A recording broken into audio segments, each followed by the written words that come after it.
adalah cinta rakyat Jawa yang menyisahkan Putri Rojonggrang yang menolak lamaran Prabu Wuluwuso, pembunuh ayahnya, dengan cara mengajukan syarat membangun situ candi dalam Semarang. Rojonggrang kemudian curang dengan membakar jerami dan menumbuk lesung untuk membangun pengayam, sehingga para jin yang membangun candi kabur sebelum matahari terbit, menyebabkan candi yang dibangun hanya 999 buah. Bani Bondowoso yang marah mengutuk Rojonggrang menjadi patung untuk menyempurnakan candi yang ia bangun.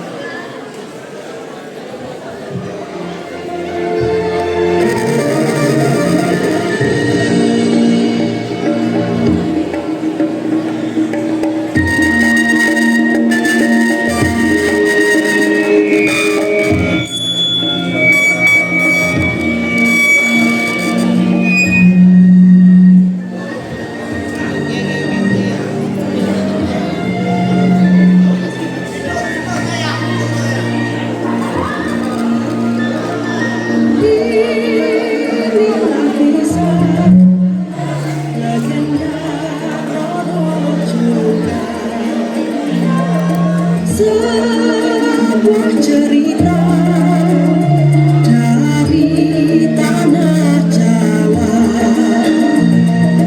wajah nan rupa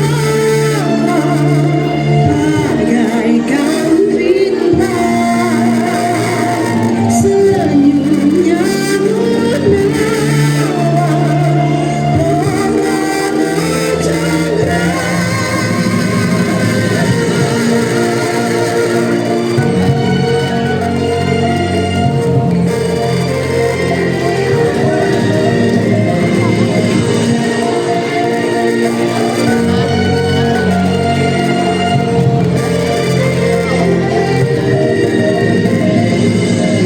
Menari bersama para jaya, bagaikan sang dewi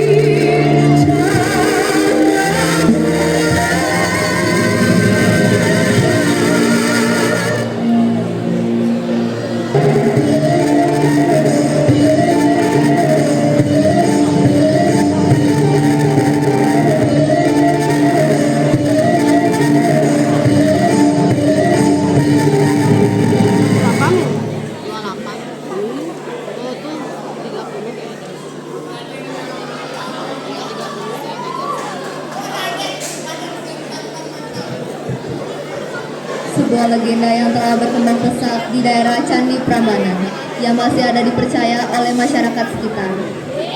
Alkisah, pada zaman dahulu kala di Prambanan, Jawa Tengah, berdiri dua buah kerajaan Hindu, yaitu Kerajaan Pengging dan Keraton Boko. Kerajaan Pengging dipimpin oleh raja yang bijaksana, yaitu Prabu Damarmoyo, dan mempunyai seorang anak putra yang bernama Raden Bandung Bondowoso. Keraton Boko berada pada wilayah kekuasaan Kerajaan Pengging yang diperintah oleh raja yang tidak berwujud manusia, yaitu Raja Prabu Boko, yang memiliki putri cantik jelita bernama Putri Rojonggrang. Prabu Boko memiliki patih raksasa, yaitu Patih Gupolo. Prabu Boko ingin menguasai Kerajaan Pengging, maka ia dan Patih Gupolo mengumpulkan kekuatan dan mengumpulkan bekal. Setelah persiapan dirasa cukup, maka berangkatlah Prabu Boko dan prajurit. Sesampainya di Kerajaan Pengging,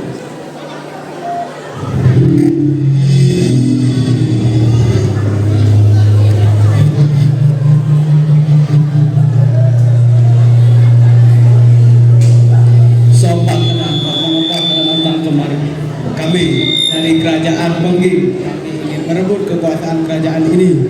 Untuk bisa sebelum kalian menghadapi raja, hadaplah kami terlebih dahulu.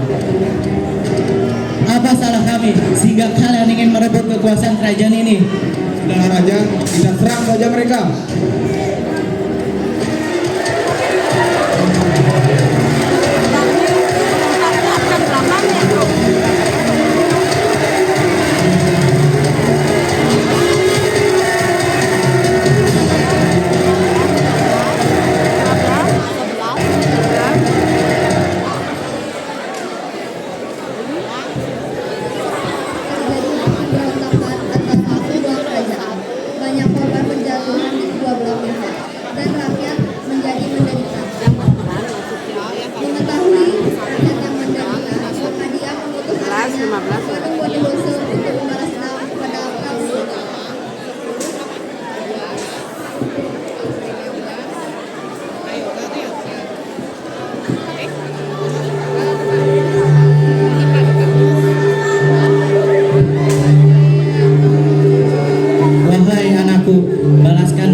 miskin.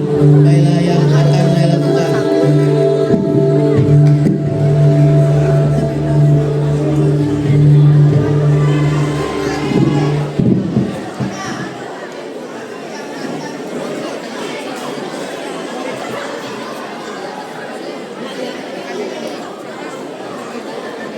Maka berangkatlah Bandung Bondowoso menuju kerajaan Keraton Boko.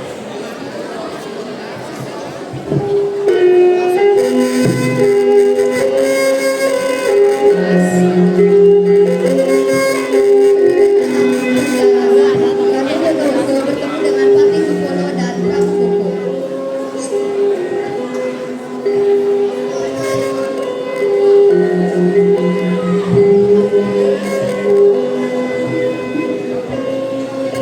Siapa kau? Sepertinya kau bukan rakyat dari kerajaan ini. Memang bukan. Aku adalah Raden Bandung Bondowoso. Aku kemari untuk membalaskan damai aku karena kepada rajamu. Ada apa ini dan siapa kamu? Aku adalah Bandung Bondowoso. Aku kemari untuk membalaskan dendam ayahku karena kau telah membuat rakyatku menjadi menderita.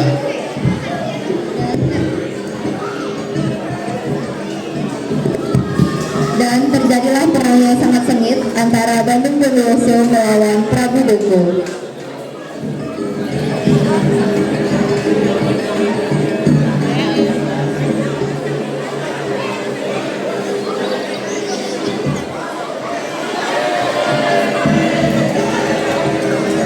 Karena kesaktian Bandung Bondowoso, Prabu Boko dapat ditiadakan. Melihat rajanya telah tiada, maka Patih Kupolo melarikan diri, dan Raden Bandung Bondowoso mengejar Patih ke kerajaan Keraton Boko.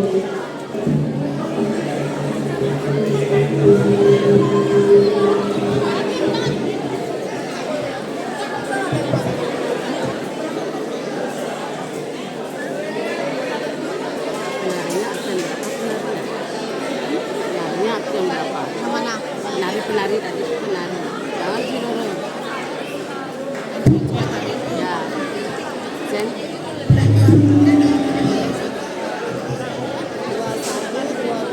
Sesampainya di kerajaan Boko,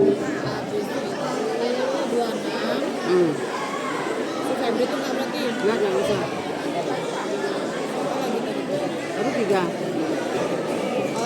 Putri! Ada apa Dayang? Apa yang telah terjadi? Ayah Putri telah dibunuh oleh Bandung Bondowoso. Patih, apakah benar ayah anda telah tiada? Ya benar Putri, Baginda Raja telah tiada. Dia dibunuh oleh Bandung Bondowoso. Benarkah? Ya benar Putri, Raja Pengging beserta putranya Bandung Bondowoso dan pasukannya telah membinasakan kerajaan Prambanan yang mulia ini. Yang saja mendengar benar. Tidak terima.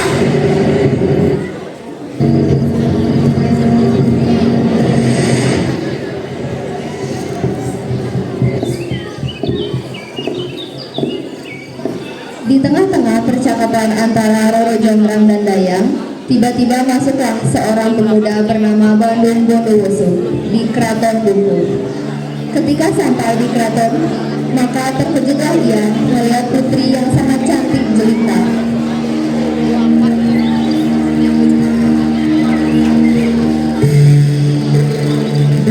Hai putri yang cantik, siapa namamu? Aku adalah putri Raja. Siapakah? Aku adalah Raden Bandung Bondowoso, putra dari kerajaan Pengging. Benarkah? Kau sangat kejam. Hahaha. Aku sekarang kerajaan ini menjadi milikku. Namun untuk memerintah kerajaan ini aku membutuhkan permaisuri dan kau sangat cantik. Kau cocok menjadi permaisuriku. Apakah mau menjadi permaisuriku putri? Tanpa kata, Roro Jonggrang langsung meninggalkan Bondowoso karena kekesalannya terhadap Bondowoso yang telah membunuh ayahnya.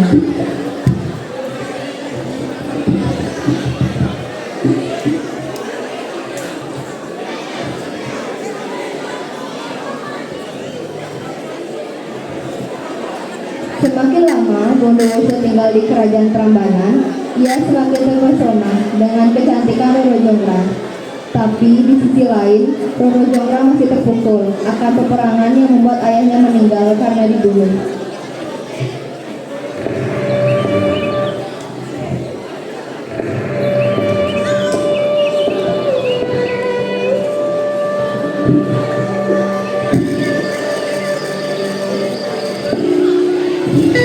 Putri, apakah Tuhan kita sudah sedih? Tentu Raya, aku sangat benci dengan Badewo, musuh yang telah kalian bunuh. Apakah Tuan Putri ingin berharap? Mungkin bisa sedikit membantu Tuan Putri. Boleh. Baiklah Tuan Putri, saya akan membuatkan kalian terlebih dahulu.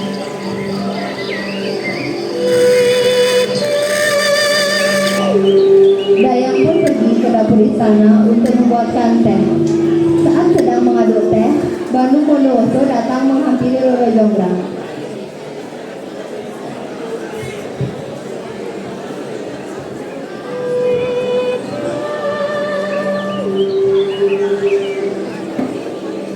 Wahai putri, mengapa kau hanya sendiri? Di mana dayangmu? Ya, jangan satu-satu. Apa kau mau menjadi permaisuriku? Tak apa-apa. Jelek kalau satu-satu. Lalu datanglah sang dayang sambil membawa nampan berisi secangkir teh untuk Roro Jonggrang.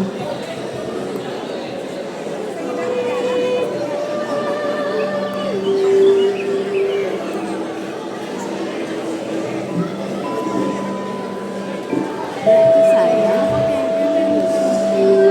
Apanya sudah mulai?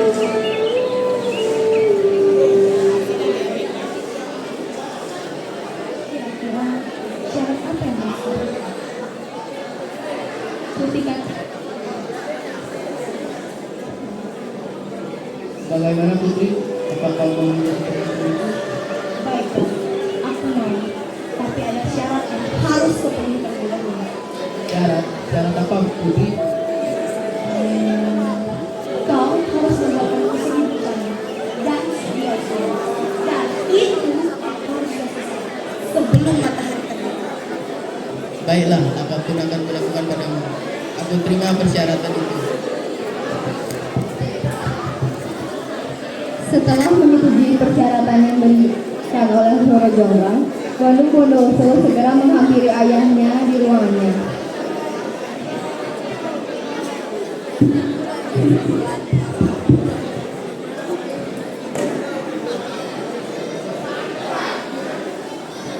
Ngambul ya, nak.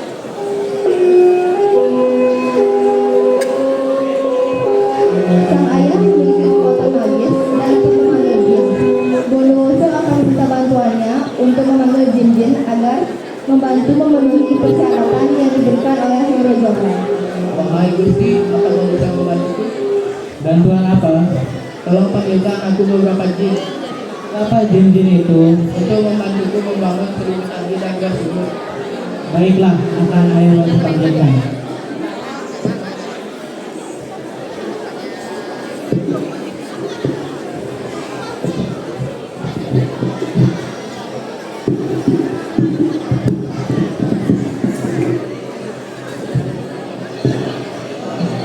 Raja Penggi pun melakukan beberapa ritual dan mengucapkan beberapa kata-kata untuk memanggil jin-jin.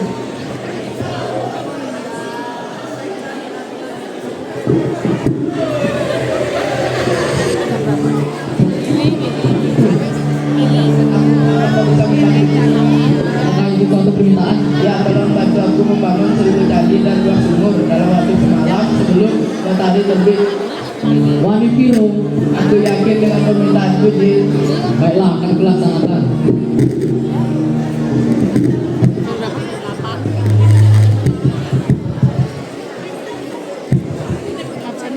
Jin-jin itu pun memanggil beberapa temannya lagi untuk membangun 1000 candi dan 12 sumur. Rajanya. Enggak, Billy yang jadi jin tadi tuh.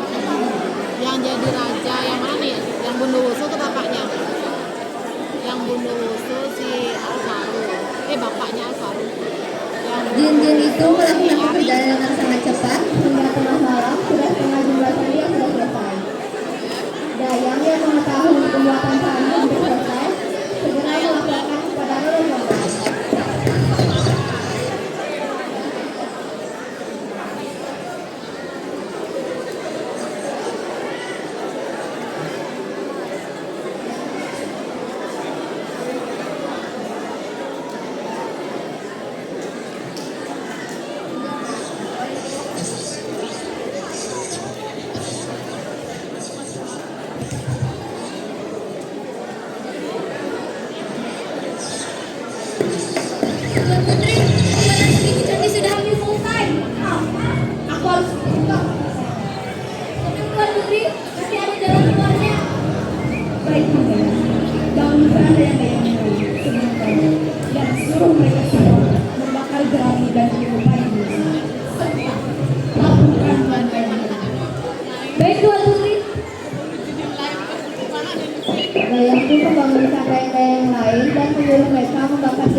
Suara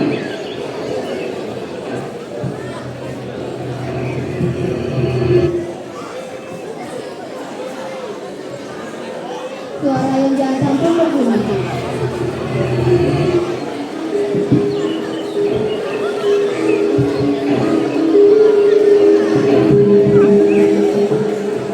Kawan, sepertinya matahari sudah mulai terbit dan para gadis juga sudah mulai membuat lesung di kaki. Tapi lesung, mari kita berangkat. Benar, ayah sudah mulai berkokok. Ayo semuanya kita berangkat. Para gadis pun meninggalkan pekerjaan mereka. Tadi tinggal sedikit lagi selesai dan semua juga tinggal sedikit lagi. Loro Jonggrang terlihat tenang karena rencananya berhasil dan Bandung Bondowoso tidak dapat memenuhi persyaratannya. Di lain pihak, Bandung Bondowoso sangat kecewa karena tidak dapat menjadikan Loro Jonggrang sebagai permaisurinya. Tapi Bondowoso menambah kecewa dan marah setelah mengetahui rencana Loro Jonggrang yang sengaja menggagalkan rencana.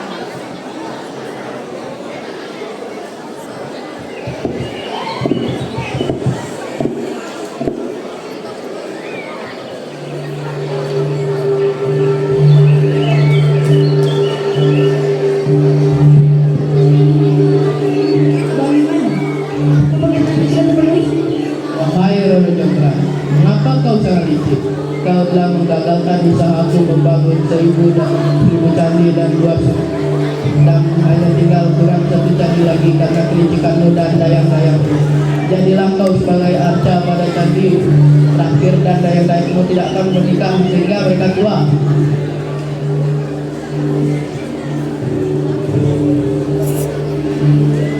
Mengapa kau melihat Jadilah kau sebagai arca pada candi terakhir. Akhirnya Roro Jonggrang pun menjadi arca menggenapi candi yang ke-1000 atas hasil janji yang diucapkan yang dilakukan oleh Roro Jonggrang.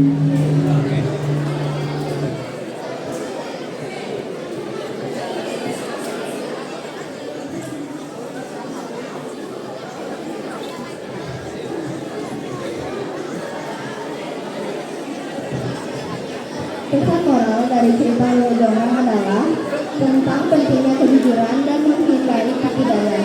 Cerita ini juga mengajarkan untuk tidak memaksakan kehendak pada orang lain dan untuk bisa mengabaikan hawa nafsu. Jika tidak, akan menghadapi masalah seperti yang dialami oleh Roro Jonggrang dan Bandung Bondowoso. Agusnya masuk. Itu dia penampilan dari kelas 8B yang membawakan drama Roro Jonggrang. Mohon maaf jika ada salah maupun kata. Sekian dari kami. Ada. Diakhiri dengan performa seluruh kelas.